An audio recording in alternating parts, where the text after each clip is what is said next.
Good morning, viewer. Biendas here.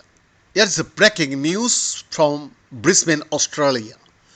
When an Australian judge made the unusual decision to reopen a blockbuster defamation trial brought by an alleged rapist against a media company, he declared, "Let sunlight be the best disinfectant."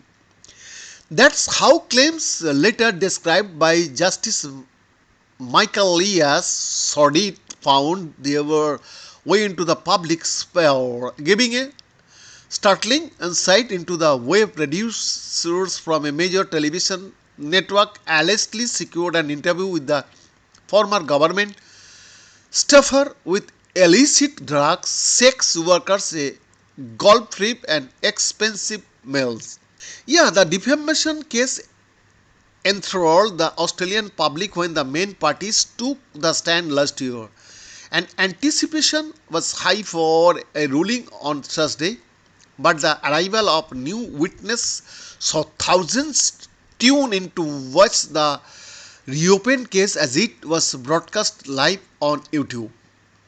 The origins of the story date back to 2019 when government staffer Brittany Higgins alleged she was raped by a colleague in Parliament House after a night of drinking in Canberra.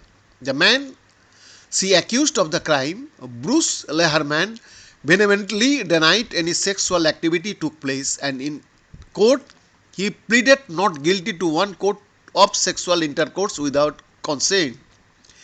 But the trial was abandoned in 2022 due to juror misconduct. Rather than re-questioning a retrial, prosecutors dropped the changes, saying more court actions would pose an unacceptable risk to Higgins' health. Then, that left Lermanan with no means to disprove the allegations, so he took defamation action against media companies for their initial reporting of the case. Two outlets settled the claim by paying hundreds of thousands of dollars in legal costs, but Network 10 and journalist Lisa Wilkinson chose to fight it using a truth defense, essentially tasking their lawyers to prove on the balance of probabilities that Lehman did rape Higgins.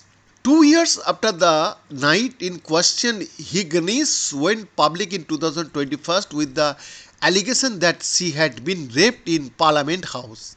In an exclusive interview with Ten's Lisa Wilkinson for the project, Higgins recalled having drinks with co-workers in March 2019 and catching an Uber with a man to Parliament House, where he allegedly raped her on a minister's couch. The story sent tremors through Australian politics and prompted an apology from then Prime Minister Scott Morrison, who promised to investigate the culture within the legislature. The project story did not name Larmanan, but he claimed it included enough information to identify him as the alleged rapist. Larman could not pursue the defamation charge while his criminal trial was underway, so he sought permission from the court to extend the period to bring a claim, which is why it took so long to reach the court. Bien, that's exclusive report.